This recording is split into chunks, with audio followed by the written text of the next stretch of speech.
Welcome to Ignatian Pathways, a podcast from OIS, the Office of Ignatian Spirituality. This is a space that gathers voices from across the Ignatian family to share the many pathways to God that we have discovered through Ignatian Spirituality. My name is Dr. Dave De La Fuente, Associate Director for Ignatian Young Adult Ministries. Just a note, this episode was recorded back in November of 2025 when we were live at the Ignatian Solidarity Network's annual Ignatian Family Teach-in for Justice in Washington, D.C. So, apologies for any background noises you hear on this one. My guests for this episode are Beth Brin, University Minister for Formation and Outreach, Regis University, and Roxanne de la Torre, Pastoral Associate of the Father William J. Bergen, Office of Ignatian Spirituality and Faith Formation, Church of St. Ignatius Loyola, New York City. We are live at the Ignatian Family Teach-in for Justice in Washington, D.C. In this episode, I'm honored to have two collaborators in ministry as guests for this episode.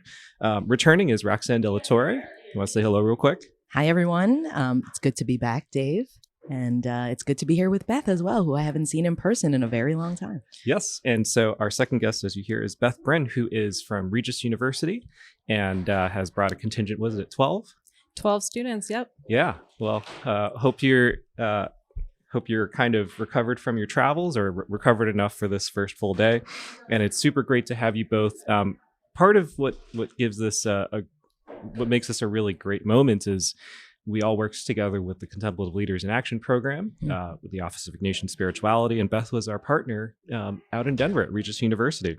And so, you continue to be a partner with us in implementing VIA in the new year. So we're very excited about that. And this gives us an opportunity for you to introduce yourselves to our listeners. So Beth, tell us about your ministerial contexts. Yeah, thank you. Good morning. So I am a campus minister at Regis University. My work involves a lot of formation work in retreats and working with our intentional living community, which is rooted in Ignatian spirituality.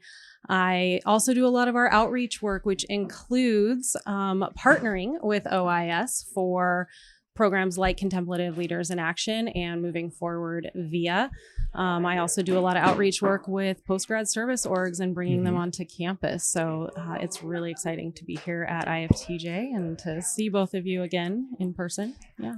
Yeah, and it's really great. And Rox, you may have a bit of a life update too. So sure. Yeah. I guess my life update is I'm now working with the 2 Jesuit parishes in New York City. I'm full-time at the parish of St. Ignatius Loyola and working as the Pastoral Associate for Ignatian Formation, Ignatian Spirituality and Faith Formation, and then part-time at Xavier, the parish of St. Francis Xavier, with the young adult ministry there. So just to see all of our kind of life experiences in ministry coalescing from CLA to now has been really exciting, and to see it all happening here and bringing it to IFTJ is always great. Yeah, and as folks can probably hear, things are starting to pick up in the background, and that's very exciting, and it gives us a sense of like we are in the midst of it all.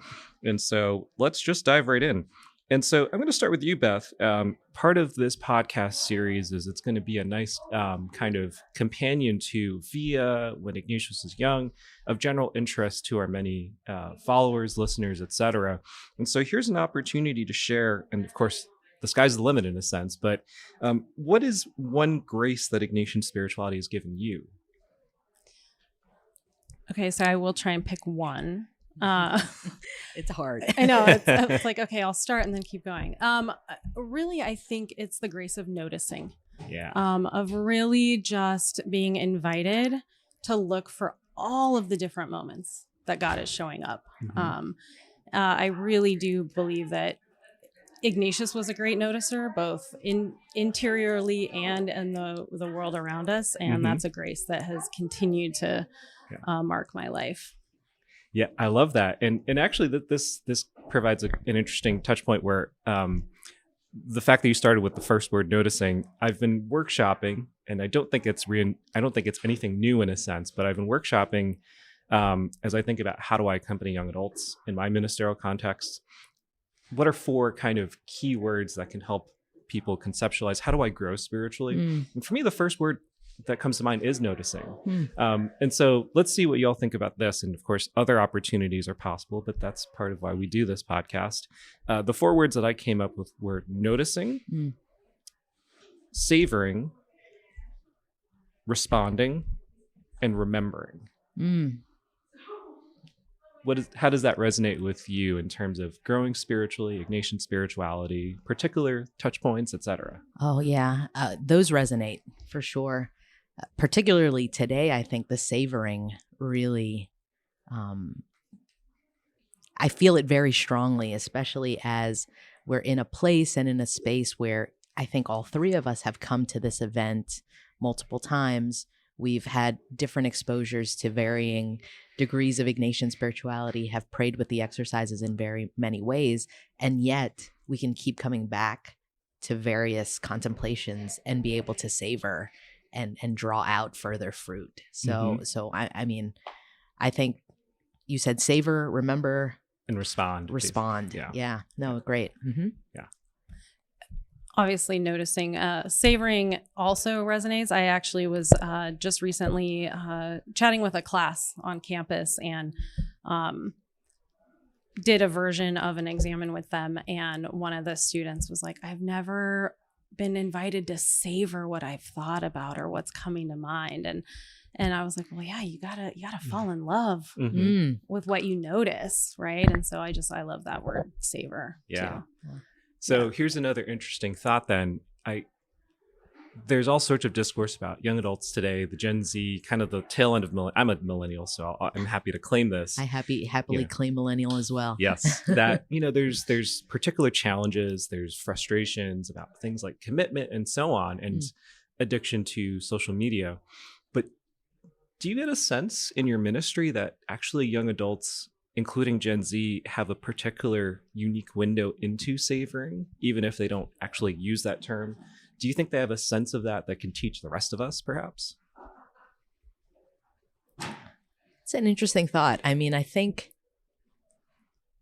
what immediately comes to mind is the ways that I've experienced, both in myself and in like young adult communities, the savoring in society, right? I think, for example, there's a huge foodie culture, right? Like coming up now. And I think in those kinds of situations, I see young people being attracted to going to places, seeking them out so that they can savor those types of cuisines and foods that they might not normally have, right? And so to your point, I think there is the possibility of having these elements in life in general that then can be applied if we're able to kind of access those things in the spiritual life as well. Love that. How about you, for you, Beth? I think of just the opportunity for young adults to come together, to be in person for an intentional reason. I think of like when we were having our CLA small group meetings and just how valuable that time together was. And it really was a time of just savoring one another. But the other thing that comes to mind is there's a little bit of like complexity in this, but like documenting everything through photos on your phone. Yes. And and I am a firm believer that we take pictures because the experience mattered to us. And one of the things I love to talk with my students about is tell me more about why you took the picture and come back to that. And that seems to be like a really encouraging exercise often, is to come back to those photos because it was something that meant a lot in the moment. Yeah. I just to quickly respond to that, I love when we've done both in OIS activities, CLA activities, when we've done like divine, like Lectio Divina, but like the Photo Divina or Imago Divina, right? I think that's been a good way for people to your point, like really get into a space where they're savoring images and going deeper into those images and finding the holiness in those images. So yeah, one of our good friends who you might have seen the name, her name is Jen Sawyer, and she is the editor-in-chief of Busted Halo. And she's written a little bit for the Jesuits as well about Photo Divina as an actual practice. And one of the things that she was able to draw out is there's a spirituality to going back to our old photos and in Facebook and going through the photo reel. Yeah. And that is a unique thing that I think younger generations have a great window into. And then I think it helps us really get a contemporary sense of what does Ignatius's spirituality mean for us today. Right. Yeah. For me too, I also think it's the spirituality of taking a photo, of taking a video. And the thing that I love is like, millennials and Gen Z, they just have an innate sense because they're digital natives about how to do it well. And so for me, the times that I've done like undergrad teaching and so on, it's like, I tell my students, like, we're still going to give you the tools to write a paper, but I want you to do video. I want you to do podcasts. I want you to make kind of TikToks even. Not that I actually watch it, the TikTok. I don't know how to do that. But then afterwards I say, don't you think there's something spiritual about this? Yeah. And so what I love about this conversation is, we all have ties with the university context, with young adults. And so you're kind of at the cutting edge of what this spirituality can mean and how to apply it, which I love. Yeah. Yeah. I think it's important to be creative nowadays, right? With young people, there's so many different access points. There's so much advanced tech. There's things that people can do with their cell phones that we could never do before, right? And so I think with a discerning eye and a discerning spirit, we can use these tools to our advantage. Yeah. Which will be great too for when we turn to things like VIA. And speaking of, Beth, since you're a new guest, I think there's an opportunity here that I'd love for you to muse on insofar as you feel called. VIA is a program that we're designing, as you know, for spiritual seekers and for folks in apostolates who are new to the Ignatian tradition. So perhaps a new colleague at Regis who needs to get formed. And we all know that Ignatian spirituality, we have the window into it already, that it helps people really find God, however you name God, in the details of your life, professionally, personally, in terms of family and relationship. But maybe we could start with the professional. For you, why does Ignatian spirituality matter for someone's professional life?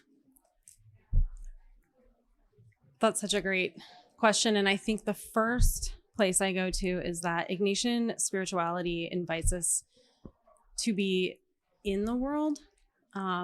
So we're not creating silos between our spiritual lives and our professional lives. And so we're bringing our whole selves into our work life. And that is something that Ignatian spirituality helps us to do, often through that noticing practice.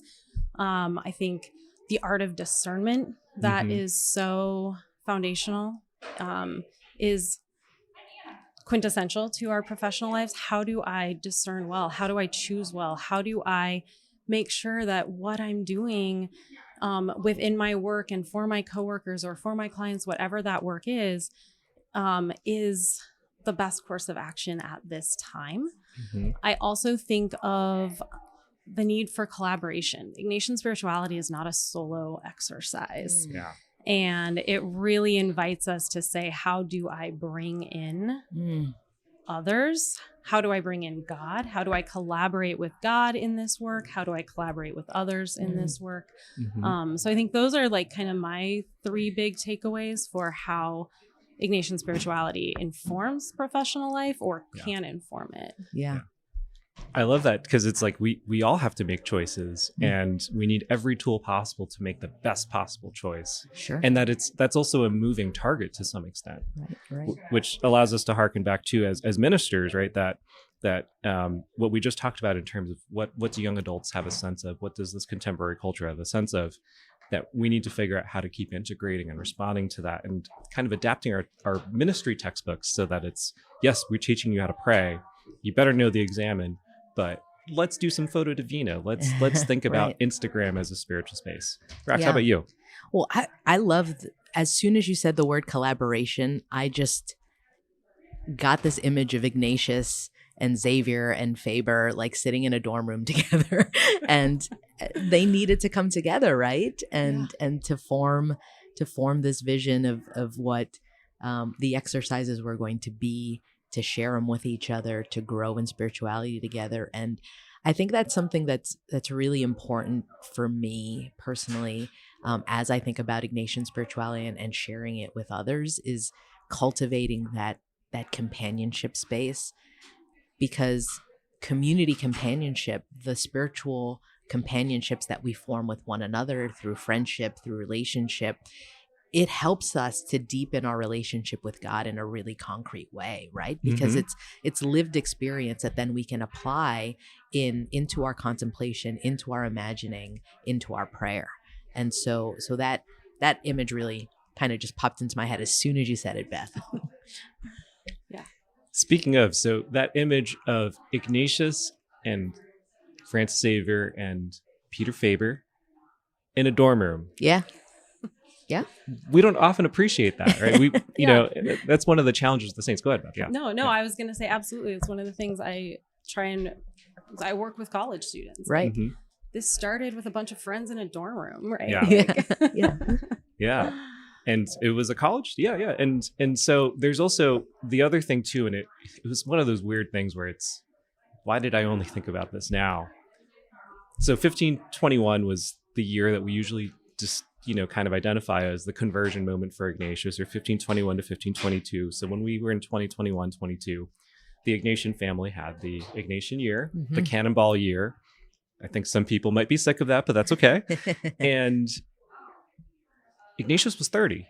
He was, in the eyes of the Catholic Church, a young adult when he had his conversion experience. And when he developed the spiritual exercises, he was in his early 30s. And it wasn't just like, oh, comes down from the sky. It's a process of development. It's a process of growth and sharing, encountering people, building friendships. So for you both, why is it important for today's young adult to know about Ignatius and to relate to him as a historical young adult? Anything that comes to mind is, of course, more than welcome. I think when I think of Ignatius, one of the first things I think about is pilgrim. That his journey spiritually, his journey to develop the exercises to eventually create the companionships that he did and leading to the Society of Jesus, was a pilgrim's journey. And it was not a point A to point B. And he had lots of setbacks and lots of rerouting. And I think that is such an important takeaway for young adults to be okay with maybe not always knowing what the next step is, but trusting that you are being led to where you need to go. That if you get kicked out of the Holy Land, there's still a plan for you. That there's so many paths that available. God is leading you to. Yeah. Yeah, right. Absolutely. Yeah. But for you, Rox? Yeah. For me, I think thinking of Ignatius as a young person is so important, because saints in general can be so distant for us. They're people that we put on pedestals. They seem unreachable in a lot of ways. I think there's a lot of fervor and excitement around the recent beatification of St. Carlo Acutis, for example, because of him being of this generation, and people being able to see him and imagine him and understand him a little bit more closely than some of these more historical figures from hundreds and hundreds of years ago. So when I think of Ignatius as a young person, there's a lot more of a clearer attachment that I can formulate for myself, right? And I would imagine that translates to a lot of other young people too, and how they can see themselves in the struggle that Ignatius had, because that's always been what's been most attractive to me. He never had a clear-cut, holy path. It was very, very ridden with a lot of cannonballs and different other setbacks that he navigated, and it really kind of saw fruit through various different struggles. And it was the power of prayer through those moments that helped him to see the journey of his life forward, right? Yeah, certainly on one level, he knew he had a history. We don't often talk about the history, but for those who get to know him, it's a saint who has a history, and that's really helpful for people to see, like, God will work through my personal history, through my ups and downs. And I also think there may be also elements of the fact of how he journeyed through the spiritual exercises and all the different elements, which we won't bore the reader for or listener for, but I get a sense that he wanted us to see different ways to relate to God and to take it to its conclusion and to see where God leads you, rather than just force one into a specific box. And even his own life, right, where it's like, part of that conversion, as you all know, is he's wondering, what would this look like if I imitated Francis and Dominic? And then he couldn't imitate Francis and Dominic fully, right? Right. And there's clues there about our spiritual lives. Yeah. Something else that came to mind when we think about the struggles, or that we don't always talk about Ignatius's backstory, that I think is relevant or resonates with young adults, is that he struggled with mental health, like so many of our young people, well, so many of us in general do, and what that looked like, and that he still continued his journey. And this is not something that needs to be like ignored or brushed aside, so to speak. I think is also relevant to his story and to a lot of our own stories too. Right. Yeah, and it gets very stark if you read that autobiography, right? And anyone who's done the scruples are just many. Yeah, and that first week of the spiritual exercises, it's a real knockdown. And yet there's so much wisdom that has arisen out of the fact that he found God amidst it all and persevered, and that there's even more, that we're still unpacking about the psychology of the spiritual exercises, and that great message of like, God can be with us amidst the challenges of mental health. Yeah.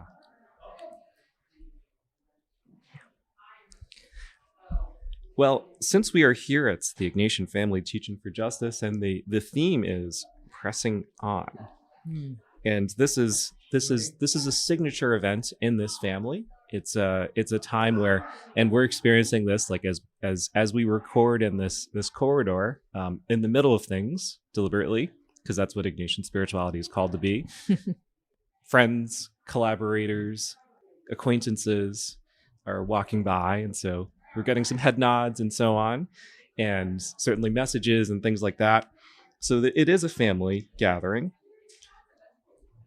Let's talk about, how does this spirituality help you press on, especially when it comes to at least the desire for justice? Sure. I mean, it's so hard to live fully authentically, given the complexities of our time, but this is a place where we celebrate that faith and justice go hand in hand.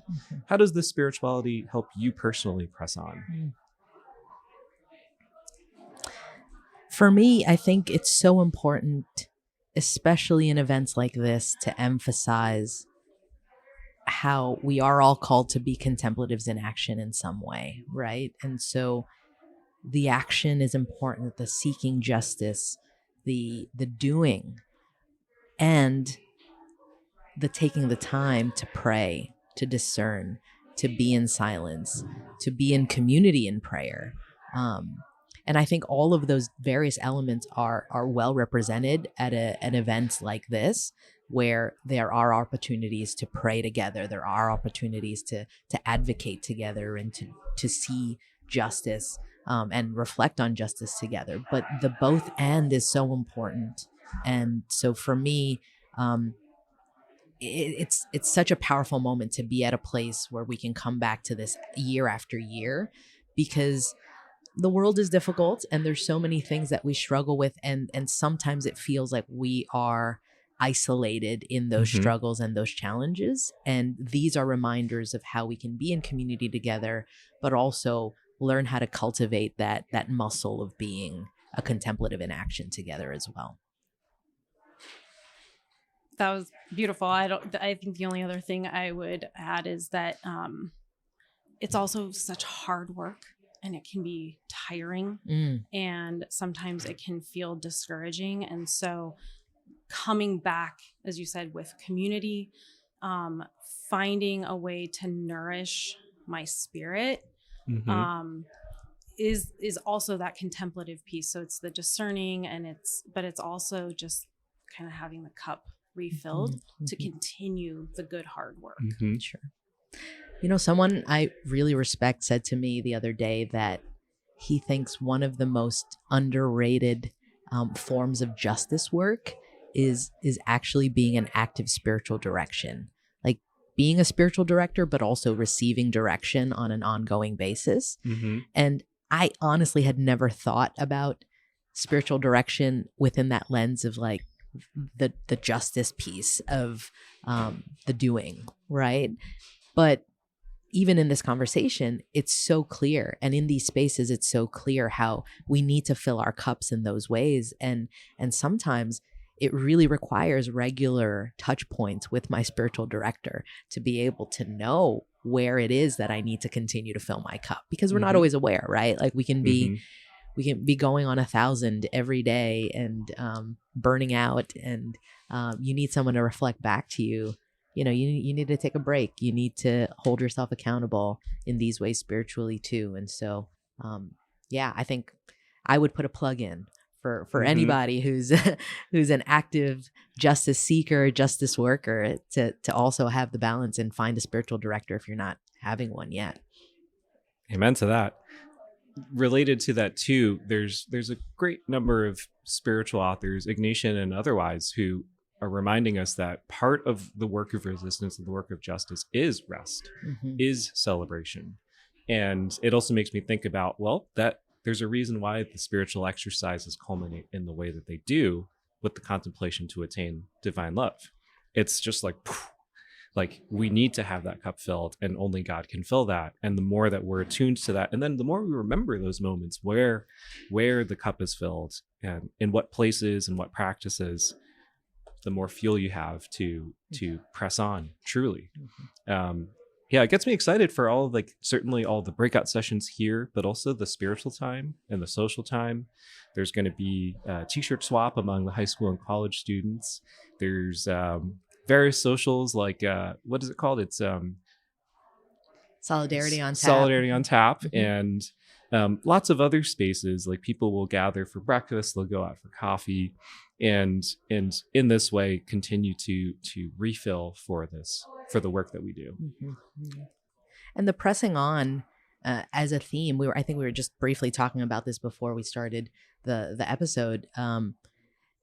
It's hard to kind of really get excited about it necessarily per se, but it is so important, right? Because like I said, the struggles are real and they're heavy, and sometimes it is just a wake up every day and remind ourselves that there is the desire to press on, that there is the desire to keep the faith and to trust in God, and to know that things will move forward in a positive way in God's hands, right? So no, I think there's the remembering and the reminder is always important. Yeah. Last little prompt here. And of course, the Spirit could still prompt us to explore further. But in light of this theme of pressing on and the legacy of IFTJ, which we probably should talk about that too, right? That the timing is significant, the location is significant. There is a history behind all of this. But who is a spirituality and justice hero for you? And could be a living person, could be deceased, could be a canonized saint, but doesn't have to be. But who's a spirituality and justice hero for you, and why?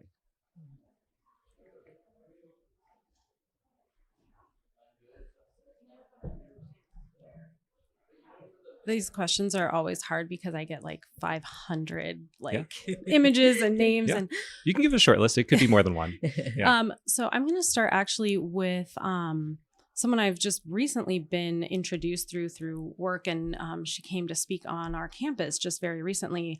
Dr. Jessica Hernandez is an Indigenous environmental scientist, and her work is very attuned with how our relationship to the land is part of who we are as spirit, particularly with indigenous cultures. And reading her book and hearing her speak just was so inspiring. And I look forward to diving deeper into her advocacy and activism in the intersection of indigenous culture, environmental science, climate, ecological justice. And so that was a great gift to get to have her be on our campus last week, just in advance of this weekend. Love it. Great. Yeah. Yeah. For me, I think the person who comes to mind for me immediately is Dorothy Day. Oh, yeah. And so for a long time, I've had a love for Dorothy Day.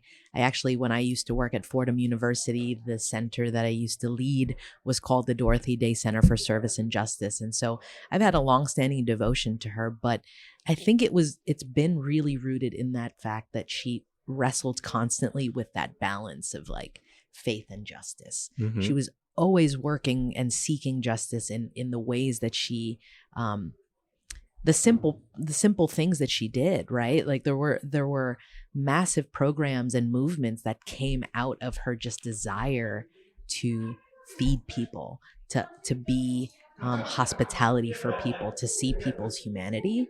But none of that really came from anywhere else except for her devotion to her faith life, right? And to the liturgy and to the Eucharist, and to always continuing to wrestle with what that looked like within the institutional church that she chose to be part of, right? And so I think I really still look to her all the time as a model of someone who wrestled constantly with her faith, never fully kind of resolved to be okay with all of the various parts of the institutional church that she was constantly pushing to encourage to be better, but was still devoted to God in so many ways through being a Catholic.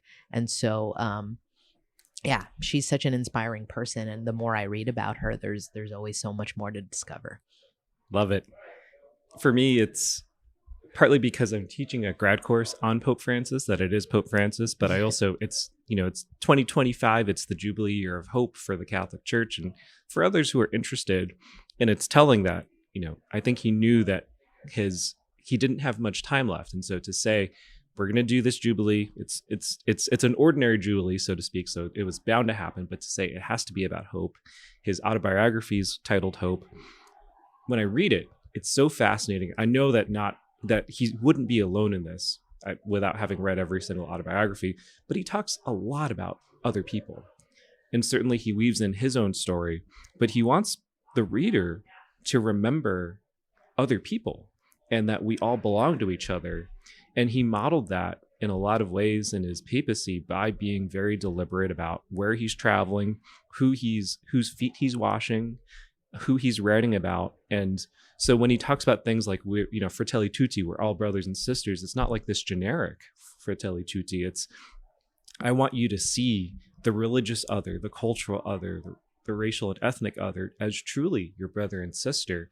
And he modeled that by traveling, and the way that it's woven into an autobiography that's supposedly about the Pope, but he's often talking as much about the people that he meets and encounters and remembers. I think that that's a great example of spirituality and justice for us. And we have until January 6th to continue to savor that theme, and then to remember that moving forward. We've covered a lot of ground, but I want to make sure that there's always space for the Spirit. Any final thoughts or like a final invitation to our listener? Especially you could think about someone who might be thinking about VIA or is on the journey of VIA already, or someone who's just curious about Ignatian spirituality and discovers this podcast. What do you want them to know, to feel, to experience? What's a hope that you have for them? I would say there's so much in Ignatian spirituality that you can continue to grow with over years, over a lifetime, right? And if you're interested at all in discovering a deep personal relationship with God that's rooted in a real love. There's nothing better than kind of opening the door to Ignatian spirituality and seeing how that unfolds, right? Because there's so much to offer. And so even if you have a little bit of an inkling that might be something you'd be interested in, I'd seek out a program like VIA to see if there's something there that can fuel your spiritual life. I agree. I think not only as Ignatian spirituality, there, as you said, Rox, there's always something more. So even if you've been exposed, it doesn't negate that a program like VIA could be of value and to help you go deeper. And I would also say that it's accessible, right? That Ignatius himself designed options to meet people where they're at. And so to know that there are entry points and ways to engage that are accessible and adaptable. Yeah. And one last thing I'd add, Dave, because I think it could be that someone would be listening to this and to say like, oh, wow, they know a lot of things. Like, do I need to know all of these things ahead of time? Like, there are no levels of expertise in Ignatian spirituality. Like, in so many ways, all of us are coming as a blank slate all the time. And so just to feel comfortable in that and to know that we're all on the same page of seeking like a deeper relationship, and that could be from 0 to 100 at any given day. And yeah, it is totally accessible, Beth. So I'm glad you said that as well. So follow what you notice, I think, is one invitation among many. Thank you both for a really wonderful conversation. For our future listeners, know that if you are seeking to notice that Ignatian spirituality always wants to invite you to go deeper, to take part in this, and that there's space and time for you for sure. I'd like to give a special thanks to Beth Brin, University Minister for Formation and Outreach, Regis University, and Roxanne de la Torre, Pastoral Associate of the Father William J. Bergen Office of Ignatian Spirituality and Faith Formation, Church of St. Ignatius Loyola, New York City. Thanks again for listening today. If you like what you heard, OIS has plenty of pathways and resources for you to explore on your spiritual journey at ignatian.info. If you're interested in the work of the Ignatian Solidarity Network, who puts on this Ignatian Family Teach-in for Justice every November, you can visit ignatiansolidarity.net to learn more about what they do. Wishing you grace on your Ignatian way. This podcast was hosted by me, Dr. Dave De La Fuente, and produced and presented by the Office of Ignatian Spirituality, a ministry of the USA East Province of the Society of Jesus, the Jesuits.